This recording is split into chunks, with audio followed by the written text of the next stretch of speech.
It was still snowing. Pure white mist shrouded the entire street, and the snowflakes on the trees prevented the sprouts from budding, leaving the branches bare. After walking for a bit, Gavin realized that these were ginkgo trees on either side of the road. If it had been late autumn, this road would have been covered in golden leaves. Thinking about this, Gavin's footsteps slowed, as his thoughts drifted to the lost ginkgo bracelet and the girl. Although he had only encountered her twice, he had been thinking about her a lot recently. At first, Gavin didn't believe in the existence of a precognition evolve, but when the girl took his hand, he felt a strange and mysterious force flow through him. The subtle tingling and the girl's dazed expression convinced him that what she said was true. She saw his future. Gavin didn't know what she saw, but he subconsciously let go of her hand. Shock, unwillingness, doubt. All these emotions surged within him. In the end, only one thought remained. He couldn't let anyone else know she was an evolver. To NW or any other forces, the power of precognition was invaluable. Gavin understood clearly that if the girl's ability were to be discovered, she would be endlessly taken advantage of, and only a terrible fate would await her. He didn't have time to think about the reason for his concern regarding the future of the stranger, but somehow he had decided to conceal this fact.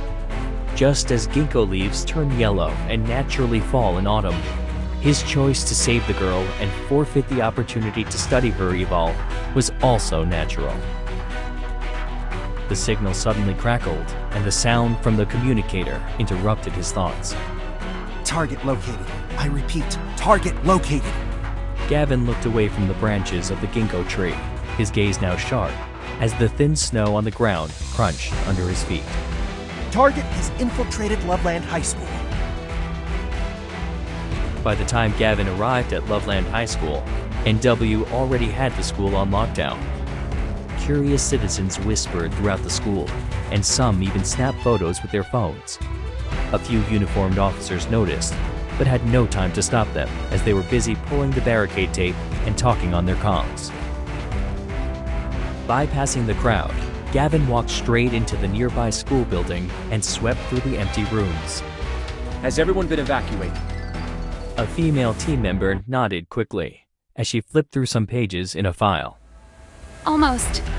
Because of the heavy snow, classes have been canceled for quite a while now. There were only a few people inside.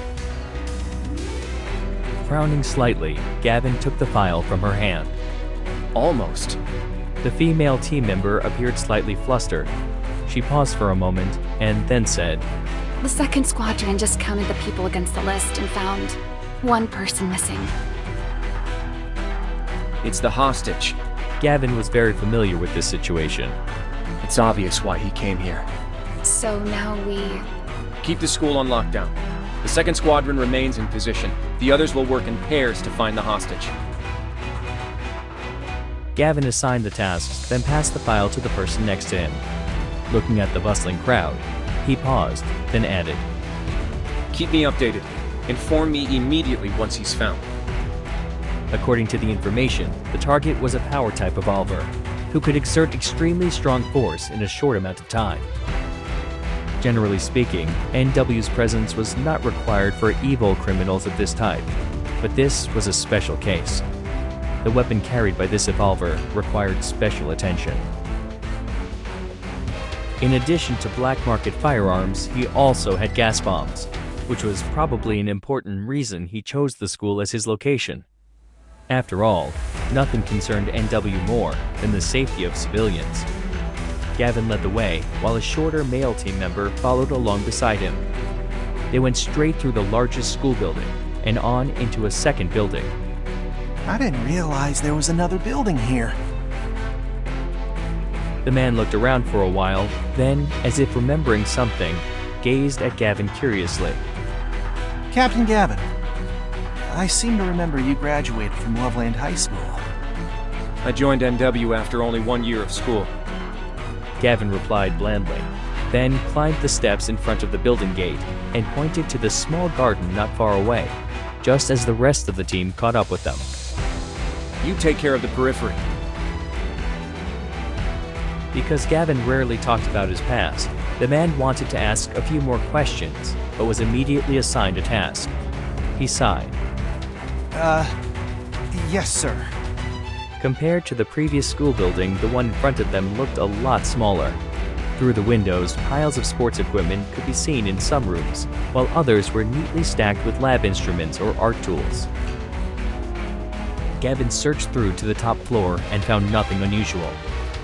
As it continued to snow outside, the corridor window glass fogged up. Peering through it, he suddenly caught sight of a ginkgo tree. He had been seeing a lot of those recently. Gavin glanced at the tree, then turned around and continued his search. The structure of the building was quite simple.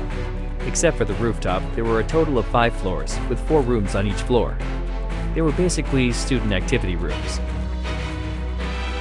The moment he stepped onto the 5th floor, Gavin keenly noticed something was amiss.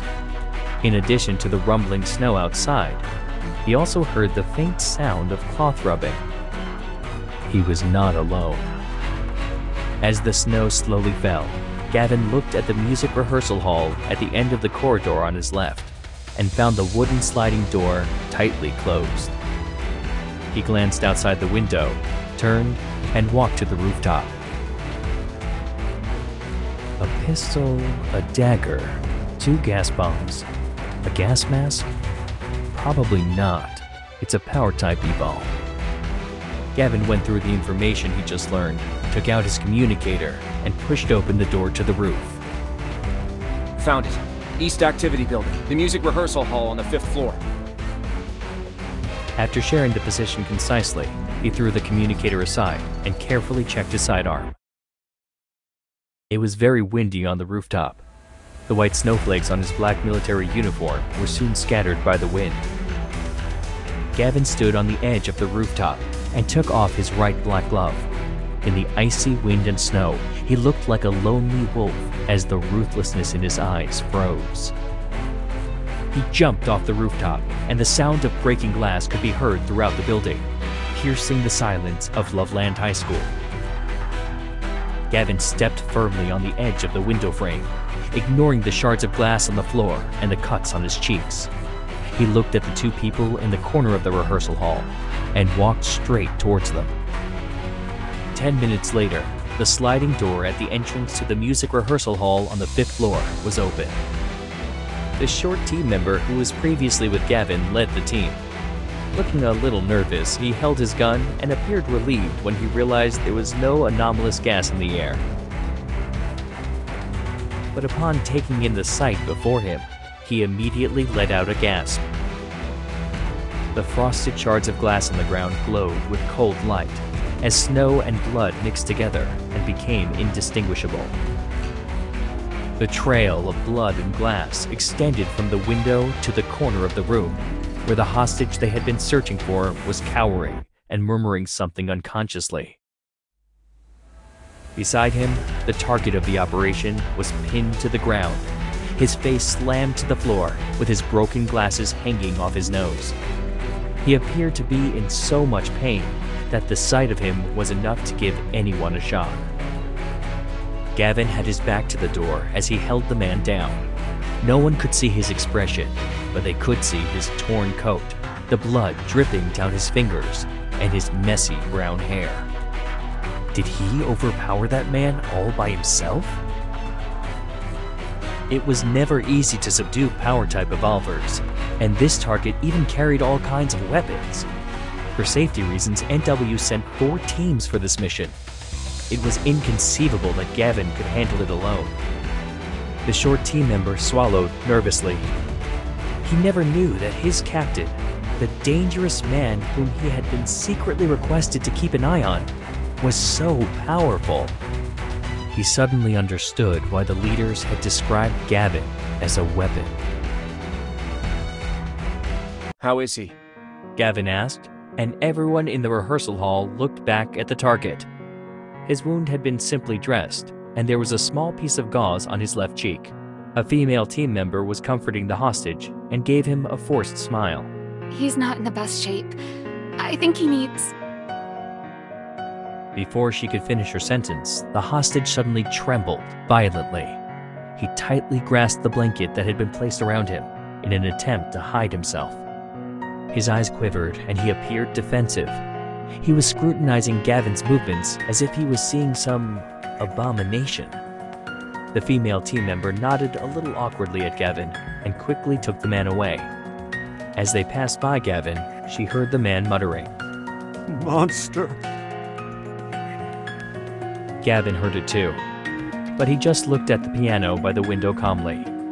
The bloodstains on the pure white piano looked particularly out of place. Clean that up. Only then did the shocked crowd return to normal and quickly went about their tasks. After thinking it over for a while, the short team member came to Gavin's side and said, Captain Gavin, don't mind them. Gavin just nodded slightly without speaking. He really didn't take what the man said to heart. Or maybe he was already used to it. He had saved many people from different criminals. Some thanked him, while others were rendered speechless, paralyzed by fear. But in the end, after witnessing his power, most regarded all evolvers as monsters. Suddenly, a man rushed into the room in a flurry, the communicator in his hand still emitting a faint static sound. Captain Gavin, we just received a request for backup. Is it another fugitive? No, it's an anti-evolver riot. The air froze, and no one in the room spoke. Only the rustling of the falling snow outside the window could be heard, which sounded like a crowd of people arguing in a low voice. Gavin put on his gloves, picked up his coat, and left the room. Let's go. He hadn't felt such pain since he was a student at Loveland High School, when he was hit in the head by a power-type evolver. The pain was different this time. His head felt like it was about to explode, and the burning sensation was destroying the last shred of his consciousness. His eyesight was blurry, and when he eventually recognized what was in front of him, the sharp pain once again swallowed his consciousness. NW717 is out of control. Dangerous, Category B. Taking actions to subdue and recall. He vaguely heard a cold voice, along with that of a sobbing girl. She was calling Gavin's name over and over again. The girl's cries continued, even after he collapsed and was immediately surrounded by dark figures. Through the haze, he saw the girl desperately make her way through the crowd and shield him with her trembling open arms. Scenes flashed before Gavin's eyes as he came in and out of consciousness. He was a fish confined in a small pool of water with the sound of ticking instruments nearby. Suddenly, he became a bird. He was immediately shot down from the sky by a loud gunshot. Memories began flooding back. The freezing cold laboratory, blood loss, and the feeling of many pairs of terrified eyes trained directly on him. Then, he heard those words. We've been searching for the Black Swan Queen for a long time. Turns out she's right here. The Queen. He remembered seeing the name in the file. She is the target Black Swan has been searching for. So, she is... The figure in front of him looked thin and delicate, creating a sharp contrast to her unwavering posture. To his recollection, this seemed to be the first time someone had ever shielded him in this way. It was always the opposite. Step aside. Kill anyone who interferes with the NW plan. The crowd grew louder and louder, but Gavin could not understand any of it. He saw nothing but the girl's figure, and that's all there was in the world. Suddenly, the barrel of a gun was pointed against her forehead, but she had already made up her mind. She raised her head defiantly and said, I'm the key factor in solving the snowfall incident. She stopped abruptly as Gavin reached out to her, his cold hand taking hold of her wrist. Her hand felt frozen, probably because it was so cold in the snowy mountains. At that moment, Gavin regretted ever allowing her to get involved. NW717 will obey the recall order. The girl's eyes were full of disbelief as Gavin forced those words through his lips. He pulled her close to him and reached into his pocket with his other hand, grasping the cold, hard bracelet within. He thought to himself, it was a good thing he kept it. He'll have to return it to her.